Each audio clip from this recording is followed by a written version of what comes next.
I'll never forget the morning the ground shook under my feet when the bluff gave way, and half the neighborhood, including the million-dollar mansion of our own HOA president, slid dangerously close to the Pacific. And the sickest part. It all started because they decided my seawall blocked the view. By the time the dust settled, lives were upended. Homes condemned, and the woman who thought she was untouchable was marched away in handcuffs. My name's Jonathan Brooks, and I've lived at Seabreeze Bluffs for more than a decade. My house sits right on the edge of the ocean, and the only thing keeping it from turning into beachfront rubble is a concrete seawall built back in 1987. That wall isn't just a structure, it's the backbone of my property. So when Karen Whitmore, the HOA president, knocked on my door one bright afternoon with that clipboard clutched to her chest and that self-satisfied smile plastered on her face, I already knew nothing good was about to happen. "Mr. Brooks," she sang, dragging my name out like it was part of some court sentence, "your seawall is obstructing the view for several of our homeowners. Article 12, Section 3, Visual Harmony and Oceanfront Uniformity." I blinked at her. "It's a seawall, Karen. It's been here since '87.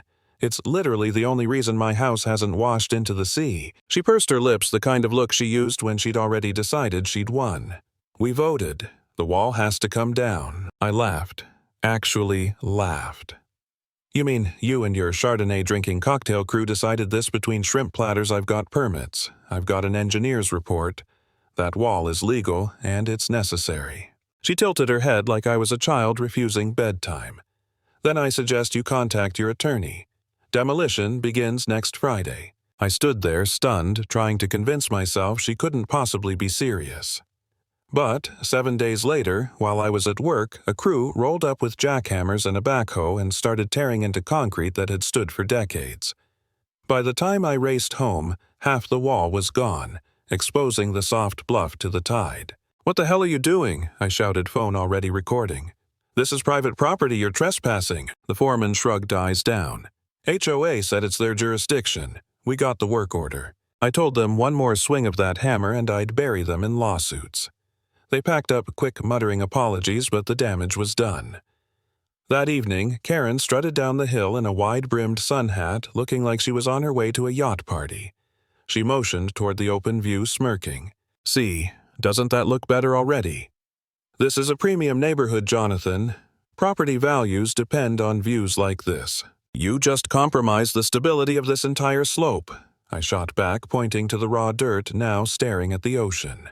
"You're going to regret this." She waved me off. "Oh, don't be dramatic. It's not like the ocean's coming for us." But that night, as the wind howled and the waves clawed at the exposed earth, I knew damn well the ocean doesn't care about HOA votes or sun hats.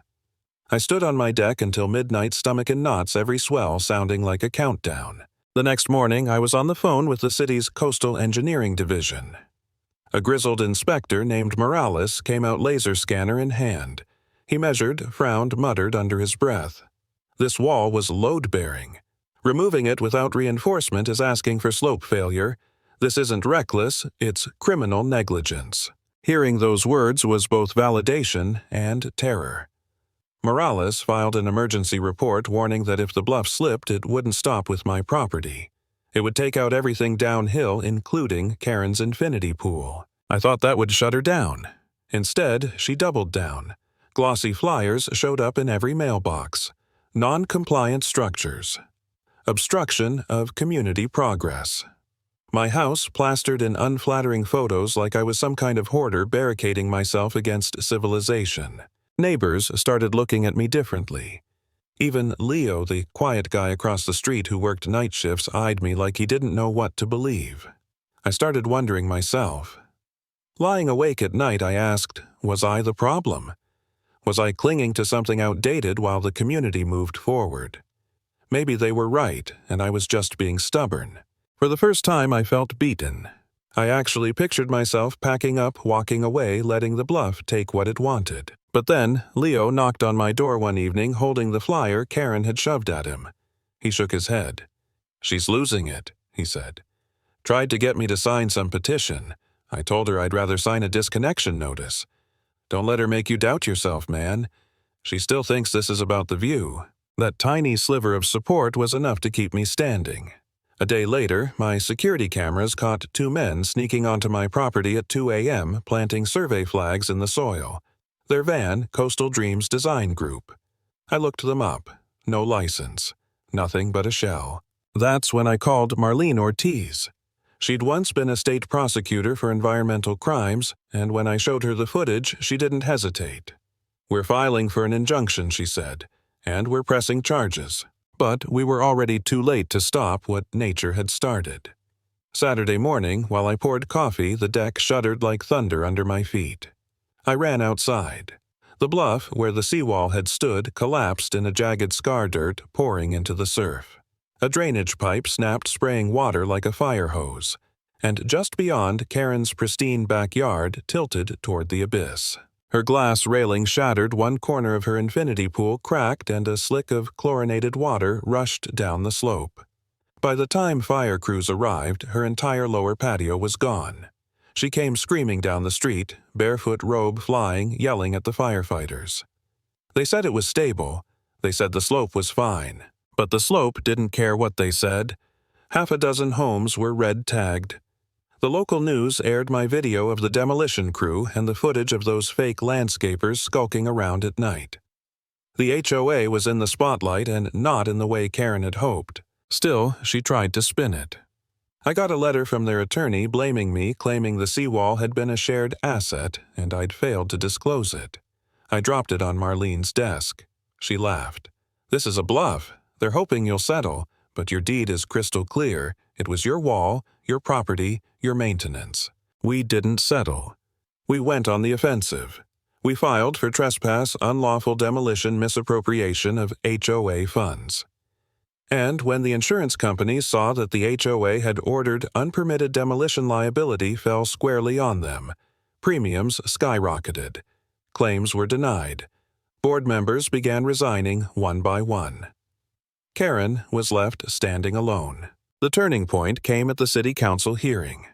I walked in with binders of documentation, Marlene at my side like a scalpel ready to cut. The chamber was packed, reporters, homeowners, engineers, everyone smelling blood. Karen showed up late, clutching her new nervous attorney. The city's geotechnical analyst testified. Once the seawall was removed, slope failure was inevitable. It wasn't if it was when. When asked if the HOA had consulted his office, he flatly answered no. Then came Mrs. Dalla, my elderly neighbor who'd lost her garden. Her hands shook as she held up photos of her yard, now gone to the sea. This happened not because of storms, she said, voice steady, but because some people decided their view mattered more than our safety. The room fell silent. Marlene followed, laying out invoices, footage, bank records. And then the hammer dropped a payment to Coastal Dreams routed through a personal account of an HOA board member 3 days before demolition. A smoking gun. Emails surfaced written by Karen herself, authorizing the demolition and even using the phrase, "force the bluff to yield." When those words flashed on the screen, I swear the air in the room changed. Karen squirmed for once, stripped of that smug veneer. Within 72 hours, subpoenas flew. Board members cracked under questioning. Greg Fulton, one of her cronies, admitted he'd been siphoning HOA funds to cover his mortgage. The landscaping company was just a cover. And, at the center of it all, Karen. The district attorney didn't wait. An arrest warrant cited criminal negligence, fraud, conspiracy, reckless endangerment. News vans swarmed the neighborhood. One morning, I stood on my porch with arms crossed as a county official served Karen on her driveway. She looked at the papers, eyes wide, like it was impossible the rules could apply to her, but they did. The trial was swift. Emails, bank transfers, video evidence, all piled against her. I took the stand, pointed at photos of the collapsed bluff. Karen didn't care about the view, I said. She cared about the sale. My seawall stood in her way, so she destroyed it. And now, half this neighborhood is uninhabitable. The jury took less than 4 hours. Guilty on all counts. 14 years in prison, no parole for 10. I didn't cheer. No one did. When the deputies led her away in cuffs, there was no applause, no gloating. Just silence, the kind that follows after a storm rips through and leaves only debris. And that's the lesson I'll never forget. Power abused will always collapse, just like the bluff she thought she could control.